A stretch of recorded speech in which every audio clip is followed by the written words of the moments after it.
आदरणीय भक्तों, संतजनों को हरिहर, सभी सद्गुरुदेवों को नमन है। तो आइए आप सभी को फिर से एक बार कार्तिक मास महात्म्य के लिए निमंत्रण देते हैं। छठवें दिन का, और ठाकुर जी के श्री चरणों में बैठकर राधा रानी का गुणगान करते हैं और सद्गुरुदेव जी का आशीर्वाद प्राप्त कर आप सभी के सन्मुख उन शब्दों को, उन वाणी को उद्घोष करते हैं जिनसे ईश्वर प्राप्ति में और ईश्वर भक्ति में मन लगता है। बोलो हरे कृष्णा हरे कृष्णा हरे कृष्णा हरे कृष्णा कृष्ण कृष्ण हरे हरे। षष्ठी तिथि, दिन शनिवार, कार्तिक मास कृष्ण पक्ष चल रहा है। आज मिथुन राशि पर चंद्र संचार है। तो आइए, पावन बेला चल रही है कार्तिक मास की और बहुत ही नज़दीक सारे तीज त्यौहार भी आ रहे हैं। तो ये था आज का पंचांग। प्रारंभ करते हैं। आप सभी भक्त प्रेमियों को कार्तिक मास के लिए बहुत बहुत बधाई देते हैं, प्रतिदिन के लिए और प्रतिदिन की। तो प्रारंभ करते हैं कल के अध्याय से आगे बढ़ते हुए। कोई गलती हो जाए तो उसके लिए हम क्षमा चाहते हैं।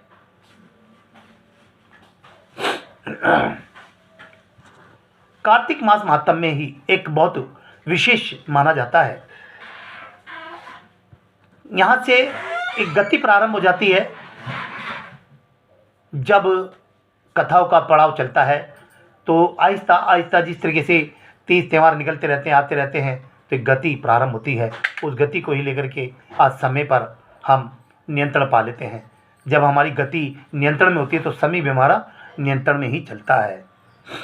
मैं सिमरू माता शारदा बैठे जीवा आए, मैं सिमरू माता शारदा बैठे जीवा आए, और कार्तिक मास कथा लिखे कपिल हर्षाए। बोलो राधे राधे। निमिष शरण में तीर्थ में श्री सूत जी महाराज 88,000 सोनक आदि ऋषियों से बोले,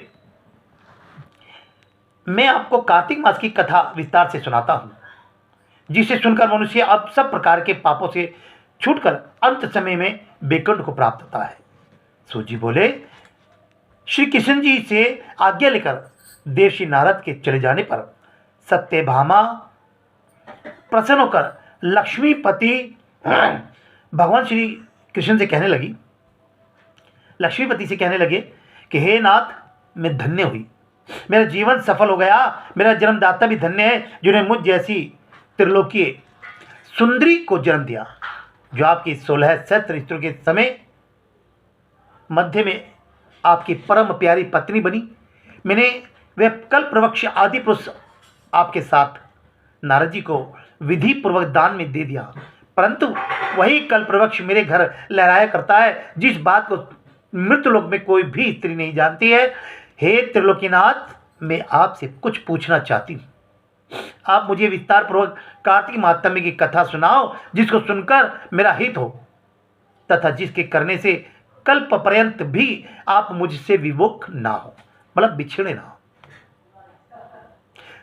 सूत जी बोले, सत्यभामा के ऐसे वचनों को सुनकर हंसते हुए श्री कृष्ण जी सत्यभामा का हाथ पकड़कर तथा अपने सेवकों को वहीं रोककर विलास युक्त अपनी पत्नी को कल्पवृक्ष के नीचे ले गए और हंसकर कहने लगे कि हे प्रिय, 16,000 रानियों में से कुछ मुझे तुम प्राणों के समान प्यारी हो। तुम्हारे लिए मैंने इंद्र से तथा देवताओं से भी विरोध किया था। हे कांते, जो बात तुमने पूछी है उन अद्भुत बातों को सुनो। सूत जी बोले, एक दिन श्री कृष्ण भगवान ने सत्यभामा की प्रिय कामना के लिए गरुड़ पर सवार होकर इंद्रलोक जाकर कल्पवृक्ष मांगा था। तब इंद्र के मना कर देने पर गरुड़ का इंद्र से घोर युद्ध हुआ और गोलोक में गरुड़ जी ने गौ से युद्ध किया। गरुड़ की जो चोंच की चोट से उनके कान और पूंछ कट गिर गए। उनके रुधिर से 3 बच्चे उत्पन्न हुए। बड़ी विशेष बात आई, सामने सुनने वाली है और ध्यान देके सुनना। बोलिए सभी राधे राधे।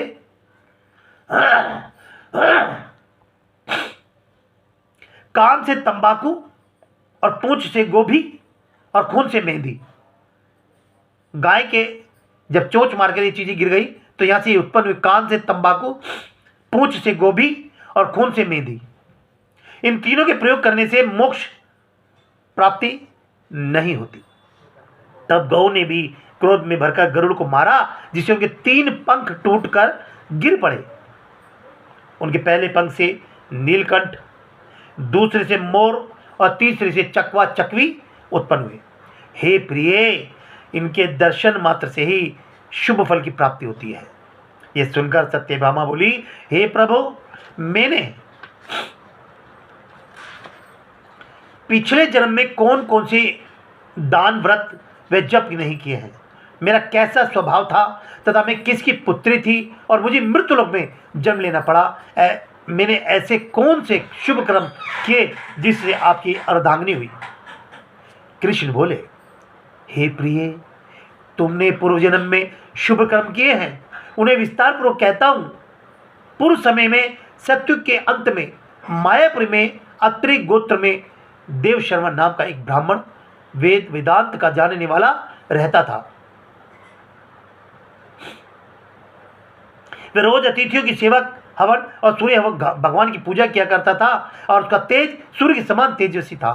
उसके वृद्धा अवस्था में गुणवती नाम की कन्या हुई और उसका विवाह उस पुत्रहीन ब्राह्मण ने चंद्र नाम के अपने शिष्य के साथ कर दिया। वह चंद्र को अपने पुत्र के समान सम्मानता था तथा चंद्र भी उसे अपने पिता के समान मानता था और उसी प्रकार से सम्मान देता था। एक दिन वे दोनों कुश और समिधा लेने के लिए वन में गए और हिमालय के तलहटी में भ्रमण करते उन्होंने एक राक्षस को आता हुआ देखा। उस राक्षस के आने से भय के मारे उनके सब अंग स्थिर हो गए, स्तंभ हो गए, रुक गए और भागने की सामर्थ्य भी उनमें नहीं थी। अब वह राक्षस जैसे उनके सामने आया तो काल के सदृश राक्षस ने उन दोनों को मार डाला। उनके धर्मात्मा होने के कारण मेरे पार्षद उनको मेरे पास बैकुंठ में ले आए, क्योंकि उन्होंने आजीवन सूर्य भगवान की पूजा की थी। उस कर्म से मैं दोनों पर अति प्रसन्न हुआ और शिव, सूर्य, गणेश जी व देवी, इन सब देवताओं की पूजा करने वाले सब स्वर्ग को प्राप्त होते हैं। शिव, सूर्य, गणेश और देवी में एक होता हुआ भी काल और कर्मों को के भेद से 5 प्रकार का होता हूँ। जैसे एक देवदत्त, पिता, भ्राता आदि नामों से बोला जाता है। जब वह दोनों विमान पर चढ़े हुए सूर्य के समान तेजस्वी रूपवान चंदन और माला धारण किए हुए मेरे भवन में आए तो दिव्य भोग भोगने लगे। अब इतनी अच्छी ये पूजा करते थे, उन कर्मों को देखते हुए वो सीधे प्रभु के श्री चरणों में, प्रभु के धाम में गए। ये सत्यभामा की पिछले कर्मों को बताया जा रहा है कि सत्यभामा जो भगवान श्री कृष्ण की पत्नी के रूप में है, वो अपने पिछले कर्मों का जानकारी प्राप्त कर रही है और वही जानकारी हम कथा के माध्यम से आप तक पहुंचा रहे हैं। और इस कथा को आप तक पहुंचाने का सिर्फ एक ही मकसद होता है कि उन देवताओं के कर्म भी कर्मकांडी माने जाते हैं और उनका फल उनको भी भोगना पड़ता है। तो हम इंसानों की तो बात ही क्या है, इंसान अपने कर्मों से ही अच्छे बुरे का फल पाता है और फल कब, किस समय, कब प्राप्त होता है किसको अवगत नहीं होता। यही तो भगवान विष्णु की लीला है, यही ठाकुर जी की लीला है। स्वयं भगवान विष्णु राम रूप में आए, अपने कर्मों का फल भोगा, 14 वर्ष वो वन में भटके, पत्नी का वियोग सहा और उसी प्रकार से ठाकुर जी महाराज ने द्वापर में जब जन्म लिया तो कारागार में लिया। ये सब उनके अच्छे बुरे कर्मों का ही फल मानव को सही राह दिखाने के लिए ही लिया गया है।